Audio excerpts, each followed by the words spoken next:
All right, good afternoon. I'm Sergeant First Class Austin. This is Sergeant First Class Owen. And we're going to break down the Army interview rubric section by section for you. So for this first one, Sergeant Owen is going to be the recruiter, and he is going to go into the introduction portion all the way up until just before the Privacy Act statement section. Hey, Justin. Thank you for coming in today. Hey, thanks. Hey, I just wanted to say that I know you might be a little bit apprehensive to coming in and talking with me today, and I want you to know that I felt the same way when I talked to my recruiter the first time. So if you have any questions or anything, please feel free to ask, okay? Okay, I appreciate it. So what we're going to do today is we're actually going to kind of break down some of your goals and kind of find a path for you to establish your goals. On the other hand, we're also going to talk a little bit how maybe the Army and the Army Reserves might help you better achieve those goals. My first question is, what do you know about the Army? I know soldiers deploy a lot. I watch the news. Okay, all right. So you watch the news a little bit, yep. and you know that we do deploy to different places in the world and to help countries out. Okay, great. Well, a little bit about my Army story is I joined way back in 1996. I went to basic training at Fort Knox, Kentucky. And wow. I went to advanced individual training at Fort Sill, Oklahoma, is where I learned how to become a forward observer. My first duty station was actually Fort Campbell, home of the 101st. I actually went to air assault school there. From that point, then I moved on to Fort Riley, Kansas. That's where I actually, like you said, I deployed twice to Iraq in Operation Iraqi Freedom 1 and 3. I've done a lot of different things, not just deploy and stuff. I've actually helped out the community and done a lot of volunteer things as well. Cool. As you can see here, this is I basically started out as an E1 and I rose all the way to the ranks, all the way to an E7, which is a Sergeant First Class, and that's what I am today. Oh. Like I said, my job is a forward observer. As you can see, I've been to a couple of different places and a couple of different photos here of some of the things that I've achieved. And obviously, here's my awards and different things, and I'm really proud of the Good Conduct Medal. Basically, what it means is for every knot on that you see is that I didn't get in trouble. So I wanted to make sure that I pointed that out to you, that I'm all good. You're not a troublemaker. I'm not a troublemaker. Nice. Okay. All right. So that's a little bit about my story. But what I'd like to talk to you a little bit about is the Army story. It started in 1775, and we have been in many different wars, from the Revolutionary War all the way up to the World on Terror. But like you see in some of these pictures, that it's not all about war and deploys or deployments and stuff like that. We actually go and help people out. As you can see, we helped people out during the Ebola crisis and obviously the hurricanes lately in Texas and in Florida. Okay. As you can see here, though, I know you said you wanted to be a mechanic, so you can see some of the Humvees here that obviously some of the Jeeps from back in the day, and then all the way up to these Humvees that were riding around in for the World of Terror in Afghanistan and Iraq. Can you see yourself fixing one of those Humvees right there? Yeah, those are pretty sweet. Awesome, yeah. Awesome. Well, also with the Army as a whole, we also live by the Army values, and there's 7 values right here. And I'll just tell you a little bit about my favorite. It's honor, because basically you have to live up to all the Army values. Okay. All right. Very cool. Nice. All right, so for this next section, Sergeant Owen is going to take us through the Privacy Act statement and requirements there, as well as all of Apple MDT. All right, Justin, so now since we talked a little bit about the Army and my story and everything, I want to get a little bit more in depth and make sure that you're qualified, that you'll be able to join the Army, okay? Okay. All right, so Justin, first thing that I'd like to do is talk to you a little bit about the Privacy Act of 1974. What it is basically states that I cannot sell your information or give your information away. It basically states between me, you, and the United States Army, and it's for enlistment purposes only. So if you can, please read, sign, and date this. Okay, cool. This is what you were talking about on the phone call, right? Yes. All right, thank you. First question that I have for you is, what's your date of birth? April 15th, 2000, the year 2000. All right. All right, and where were you born at? El Dorado, Kansas. El Dorado, Kansas. Oh, I've been there. It's nice. It's a good spot. What is your social security number? 123456789. All right. And are you registered to vote? I am. Okay. That's good. And do you know your selective service number? I don't know it off the top of my head, but I did register. That's okay. Yeah, we can find that out. We can look it up at a later time. Okay. What illnesses have you ever had, and have you been on any kind of medications before? None that I can think of. Okay. All right. ever. Nothing. Never. Okay. And when was the last time that you used marijuana or any other drugs? I never have. No drugs. That's good. You got to stay clean. And what's your current height and weight right now? About 5'8", 170 pounds. Okay. And do you have any tattoos or piercings? I don't have any. No tattoos? No piercings? No. All right. All right. And have you ever been a member or processed for any other branch of service to include the National Guard or reserves? No, I have not. Okay. And have you ever been a member of any youth organizations such as ROTC, Civil Air Patrol, or Boy Scouts? I have not. Okay. All right. All right. And please, the next question, please be truthful on this, but can you tell me all your law violations to include speeding tickets and anything dealing with the military police? I've had 3 speeding tickets. 3 speeding tickets. Yeah. Okay. All right. And what was the dispositions on those? I just had to pay a fine. Okay. How much were the fines? One of them was like $299, Okay. and the other one was $250, and another one was about $180. 250. Those are pretty high speeding tickets. You must have been going pretty fast. If you know where Andover is, I was heading out of town. Okay. Sped up a little too quick, leaving town. All right. Yeah, definitely got to be watching the speed, right? Yeah. All right. How about anything juvenile, as well as any other type of dispositions that were the juvenile or anything that might be sealed, expunged? No. No, nothing. Okay. All right. And I assume you graduated from high school? Yep. Okay. And what was the high school's name? It was Mulvane High School. Okay, Mulvane High School. And was that a public, private, charter, online? It was public. Public school? Okay.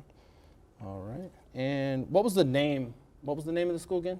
Mulvane High School. Mulvane High School. Okay. All right. And I think I've been there as well. So. All right. Do you have any college credits from Mulvane High School? I did not. No. Okay. All right. And I know you're 18, I believe. But are you married? Nope. Do you plan on getting married? No. No. Okay. All right. And is anyone morally, legally, or financially dependent upon you for support? Nope. Okay. No children or any family members that you might be a dependent? Nope. All right. And have you ever taken the ASVAB before? I have not. Have not. Okay. All right. Well, we can set you up, and what we'll do is we'll take a little practice test right now. It's called the EAST, and probably take about 20 minutes, 30 minutes, depending on how fast you are. And we'll go ahead and administer that, and then it'll basically give us a good idea of what you're going to score on the ASVAB. Okay. All right. Here we go. All right, so what we're about to do now is go into the recap section and through the soldiers, the acrostic soldier, to relate the 7 reasons that people enlist in the United States Army back to the applicant. All right, Justin, so just do a little recap. It said that you wanted to be a mechanic, is that right? That's right. Okay, and that you love fixing things. I do. All right, and you love to help the community out. That's the reason why you like to fix things and everything. And you want to try and be a mechanic as soon as possible. Yes. Okay.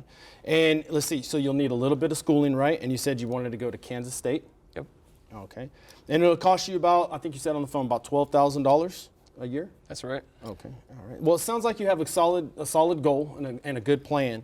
But let me ask you a question, like, where do you see yourself taking that, and where do you see yourself in 5 years from now and what you want to do? I would love to have every certification I need to be a mechanic, and at least have enough of a nest egg to look at opening my own mechanic shop. Okay, your own mechanic shop. Okay, I like that. Well, let me ask, I mean, just in case, we have some other things to offer you, what do you like to do on the weekends? Like when you're not fixing old cars or helping people out and getting them back on the road? Sounds weird, but woodworking. Woodworking, okay. Yeah. So that's like a passion? Yeah. A goal? Okay, all right, I like it, woodworking.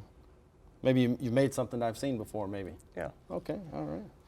Well, that's awesome. So what we're going to do now is we're going to go into something called Soldier. And like you said, it's basically the main reasons why people join the Army, okay? And what we're going to do is we're going to kind of relate this back to mechanics and kind of show you how the Army can help you achieve that goal, okay? Okay. The first one is S, and it's service to country.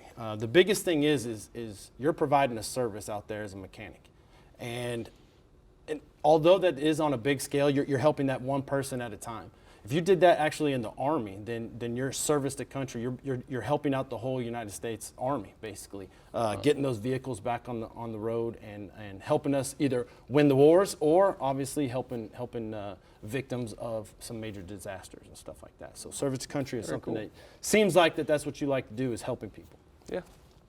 All right, so the next one is going to be occupational and career enhancement.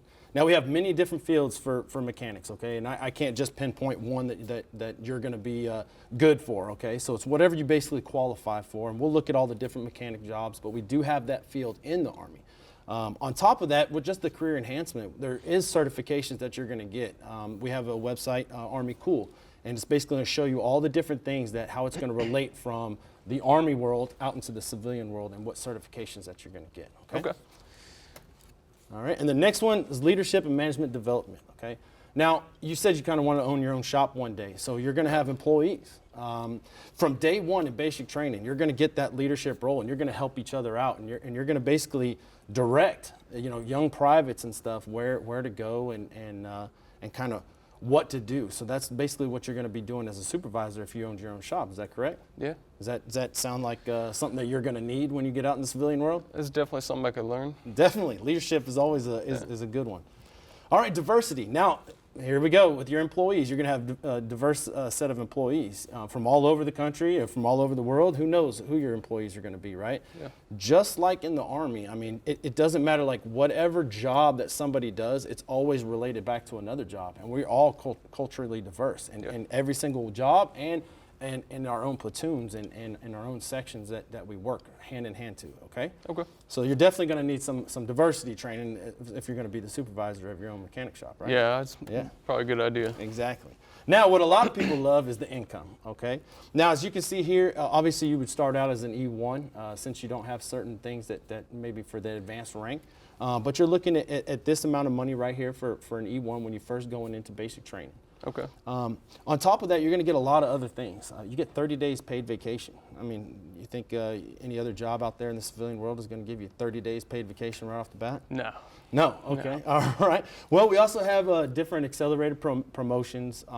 If you did that normal 3-year term, you're looking at probably making all the way up to an E4 or a specialist, all right? And that's basically going to give you this amount of money per month, all right? Okay. And it's split up between the 1st and the 15th, so if you go and blow all your money on the 1st, don't worry. Just wait 14 more days and you're going to get it on the 15th. Be back to good. Exactly. So we have a lot of different things out there that help you not only just with your paycheck, but obviously to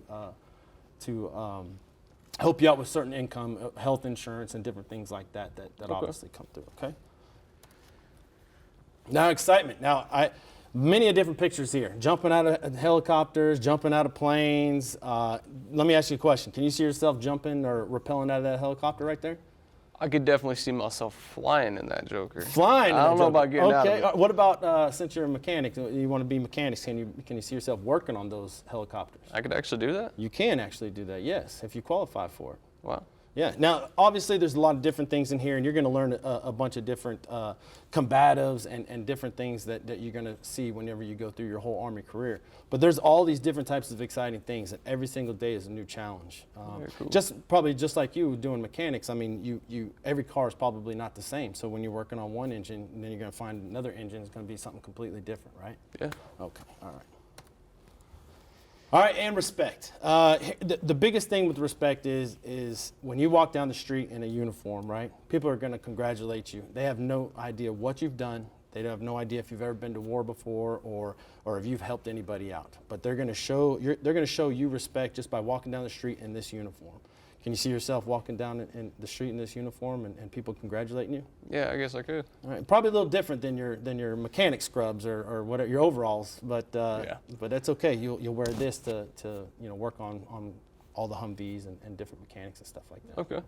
All right, sounds good. Awesome. All right. So now what we're going to roll through is the courses of action, the Prospects course of action, the Active Army course of action, and the Army Reserve course of action. And then through the assist block. All right, after that, we're going to stop right there before we get into asking them to join the Army. All right, Justin, so what we want to do now is kind of give you some courses of action. And the first one that I want to do is go over your course of action. Now, you basically said that you want to become a mechanic as soon as possible. Right. You are going to need a little bit of schooling, and it's going to cost you about $12,000 for the schooling, right? Yep. Okay, well, I did a little bit of research. I did it on Kansas State, and it's actually going to cost you about $15,000 for that college per year. Okay? Okay. A little bit more than what you were expecting, Yeah. but still a great school. All right. All right, so, basically, do you have a plan on where you're going to live at during college? I hadn't really thought that far, but I'll probably get an apartment. An apartment, okay, Yeah. so it costs a little bit more. How much is an apartment around In Manhattan? Manhattan, that's probably about $1,000 a month. Sure, about $1,000, okay. Oh, wow, that's going to be a big chunk right there. So, Yeah. how about food? I mean, do you just on a daily basis? I mean, you can't live off ramen all the time, right? My mom already makes me pay on the groceries. Does she? Because I put them away. So Oh, boy. You I'm put them away? I'm gonna say about $200 a month. Okay, another $200 a month. Okay, that's a good healthy diet, I guess. Yeah. But maybe a little bit more Little Caesars pizza, Yeah. $5 pizzas. Okay. All right. How about health insurance? Do you pay that already? I don't yet. Okay. Until after college. Okay, so after college, so that'll be paid for by parents. Yeah. Okay. All right. Now let me ask: do you have a job right now, or how do you plan on paying for college right now? Right now, I plan on student loans. I just work at Applebee's, and I make just enough money to live day to day. Okay. So basically, you have enough money right now to pay your food bill and your day-to-day cell phone stuff like that, but you don't really have any extra money to pay on those student loans just yet. Yeah. Okay, all right. Well, I mean, basically, just a quick snapshot here. If you did 4 years in college, you're looking at roughly about $70,000 just in debt off the food and obviously the college that it's going to cost you for Kansas State. Right. And that's not foreseeing any other kind of expenses that you might want to you might get a girlfriend. You might have to start taking her out to nice dinners and stuff like that. It might She be gotta a little take bit me more. out. Maybe take you out. Okay, I like that. So in all, it looks like your plan is going to kind of leave you in a little bit of debt, $70,000 roughly. And if you continue to still work at Applebee's, it's probably going to take you a little bit longer than those 4 years of paying it off once you become a mechanic. Yeah. Right? That's fair. So what I want to do is I'm going to show you a little bit how active duty, how that's going to work into your plan as well, and show you how that can help you achieve that goal of becoming a mechanic, okay? Okay. Basically, for the college portion of it, right, going to Kansas State and everything, we do have something called the Post 9/11 GI Bill. Since you are a resident of Kansas and Kansas State is obviously in Kansas, it'll pay you 100% tuition for in-state tuition, okay? So you wouldn't actually have that $15,000 a year coming out of pocket. The other thing is it also pays housing expenses. So you said you're going to live in an apartment, but just like the dorm rooms and stuff like that. It pays $1,000 for your books each year, so you wouldn't have a book cost. I don't know if you've already thought about that of how I didn't your even think plan- about books. Exactly. Now, I mean, just a little bit. That's basically how your college could be paid for. It's on the back side of your 3-year enlistment. Okay, so Right. you can go to college on the back side if you wanted to go full-time college. Okay, but while you're actually on active duty, you can actually use something called tuition assistance, which would be $4,500 a year, and you can actually take classes and get certifications through regular college. Kansas State, I'm sure, has an online school, or Alabama, whichever one that you wanted to go through. Okay. And you can still get your certifications while serving on active duty. Okay. The other thing is that obviously on active duty it's 100% food, so you wouldn't have to pay for any type of food. We actually have a breakfast, lunch, dinner. Some places they even do the midnight chow. All right, just in Nice. case you get hungry at 1 o'clock in the Yeah. morning. Okay. Now with the insurance, I know you said you didn't pay for that, but we do cover 100% for health insurance. So if you do break your leg doing something crazy or whatever out there, doing physical fitness out in the rain or something like that, and you slip and you fall, don't worry, it'll be 100% covered. Okay. So the big thing with the United States Army on active duty is, say you did a 3-year enlistment, right? Yeah. You're going to have 3 years of federal service that's going to be backing you up. all right? Now, you're obviously going to be looking to one of those mechanical jobs. Now, on-the-job training is basically going to get you certified on certain, whatever types of mechanic you're going to do, whether it's a diesel mechanic, helicopter, that kind of stuff, whatever it is, you're going to get certified on those, and you're also going to get the opportunity to get those other certifications. Okay. So basically, on active duty, you're going to have the college paid for if you want to go 100% after you get out of the Army. If not, then you can still take your tuition assistance while you're in the Army and get some more certifications, plus on-the-job training for the next 3 years and getting those certifications that are going to transfer over to civilian life for active duty. So that's the active duty part. Okay. Now let me talk to you a little bit about the Army Reserves, the USAR. Okay. Now, with the active duty, you're obviously, like I said, you're going to get leadership skills as well because you want to own your own job or own your own shop, right? So you're still going to get those leadership skills on a day-to-day basis for the next 3 years, where you're going to find out, like, how to manage those people and kind of put them in place, especially when you move up in the ranks. Okay. All right. Now the USAR, or the Army Reserves. Still going to get those leadership skills, even though that it's only one Saturday and Sunday a month, and it's usually 2 weeks out of the college summer break, okay? But you're still going to get those same skills. You're still going to be in charge of people, and you're still going to supervise them which way to go, okay? Now, college is going to be a little bit different, though. How they work it's something called the Select Reserve GI Bill, okay? It's basically worth a little over $13,000, all right, is what you'll be used for college. Now, if you qualify for it, you also get something called the Montgomery GI Bill kicker, okay? Now, added that up with the Select Reserve GI Bill, you're looking at over $25,000 for college, okay? So now that'll pay basically about a 1/3 part of your college if you decide to go, okay? But remember, it's only one Saturday and Sunday a month, so you can go to college full-time and then do the Army kind of part-time, all right? Now, you're still going to be able to get those certifications and things, and you're still going to get on-the-job training. Obviously, it's not as the high level as active duty, but it's still that one Saturday and Sunday a month where you're going to be able to be a supervisor of people and work on get certified for your mechanical stuff. Now, insurance, once you get out, and if you are in college, but once you get out of college, it is at a discounted rate, so it's not going to be $500 a month, but it is at a discounted rate. Food, I'm sorry, you're gonna have to work to pay off the food. So putting away them groceries. Exactly. So basically, like I said, for the USAR, you're still gonna get those leadership skills. You are going to one Saturday and Sunday a month, and then 2 weeks out of the college summer break. It'll pay about 1/3 of your college, so it is a little bit different. But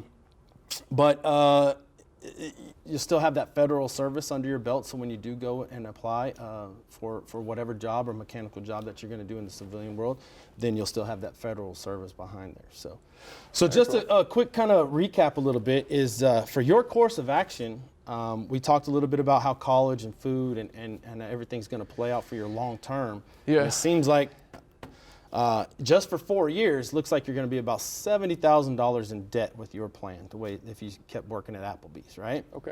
Now with the active duty, obviously college would be 100% paid for. It would. You would have 3 years of active federal service under your belt, and during those 3 years, you're going to get that on-the-job training. You're going to get those certifications that are going to relate to the civilian world. And you're basically going to have that free health care, 30 days paid vacation. You're going to have 100% food, and kind of set yourself up for whenever you do get out and want to go college full time. Now the USAR, a little different. Like I said, it's only that 1 week in a month, and then 2 weeks out of the college summer break. It's only going to pay about 1/3 of your college, okay? But you are still going to get some discounted stuff, where the discounted health insurance, and still have that federal service and certifications that are going to relate to the civilian world. So out of those 3 plans, Justin, which one do you think is right for you? Probably the active duty. Active duty. Okay. All right. So why would you pick the active duty? It just seems the most financially stable. Sure. Okay. Financially stable? Yeah. That's a good job. Good. All right, so what we're going to go into now is right after he just asked me why I chose that course of action, and I gave my response, that leads me straight into the close. So he's going to ask me to join the Army, he's going to work through the obstacle, and then he's going to ask me to join the Army again, and that will be this section. Well, it sounds like a great choice. And let me ask you a question. Are you ready to join the active duty Army? No. No. Okay. Well, obviously there's a reason for saying that. May I ask what it is? I don't like to cut my nails. So you're saying that you don't like to cut your nails. That's right. Okay. What if I told you that you didn't have to cut your nails? Would you join the Army then? No, No, not cutting your nails. Okay. So obviously there might be something else bothering you. What, may I ask what it is? I really don't want to cut my hair. So you don't want to cut your hair. That's the real reason. Yeah. Okay. So what I told you that you didn't have to cut your hair? Would you join the Army then? Yeah, I would. Okay, well, Justin, I understand how you feel, and many people have felt that same way with cutting your hair. But what I found out is that there's sanitary reasons for cutting your hair as well. You know, it's really hot out there in some places when you're doing basic training and you're out there kind of doing road marches and stuff like that. And you don't want the hair kind of getting in your eyes and kind of stinging you and that kind of stuff. And it's better and it's a little bit more sanitary just because you're going to be out in the field to have maybe just a little bit shorter hair. You don't have to have, you know, bald head, but, you know, maybe just a little bit shorter. And I'd hate for you to miss out on any of the opportunities that we talked about today. So let me ask again, are you ready to join the active duty Army? I suppose I am. Yes. All right, yes. All right, so now that I just told him yes, I want to enlist in the United States Army, we're going to cover the follow-up and the referral section. Well, Justin, congratulations. That's a great, bold move that you're making here, and I'm glad that you decided to join the team. Well, thank you. Thank you. All right, but what I need now is I need you to come back tomorrow, 4 o'clock in the afternoon, and we're going to talk a little bit about the enlistment process, okay? We're going to talk about swearing in. We're going to talk about the ASVAB, set you up for the ASVAB. We're going to talk to you a little bit more about the military entrance processing station physical, which is a little bit more than just a regular sports physical. Okay. And we're just going to talk to you a little bit about the whole application process, okay? Okay. What I need from you, though, tomorrow, I need you to bring in the driver's license, your social security card, your high school diploma, and your birth certificate. Can you get that for me? Yeah. Awesome. Well, before I let you go, Justin, I just have one more question for you. Whom do you know that might benefit from some of the things that we talked here about today? I think my friend Josh. Josh, okay. Yeah. Hey, do you know Josh's phone number or anything? Yeah, it's 316-274-1594. Okay. Did he go to school with you, or does he work with you? He went to Mulvane with me. Mulvane, all right. Home of the Fighting Tigers. Okay. All right, thanks. All right. Thanks for coming in. I'll see you tomorrow. I appreciate it.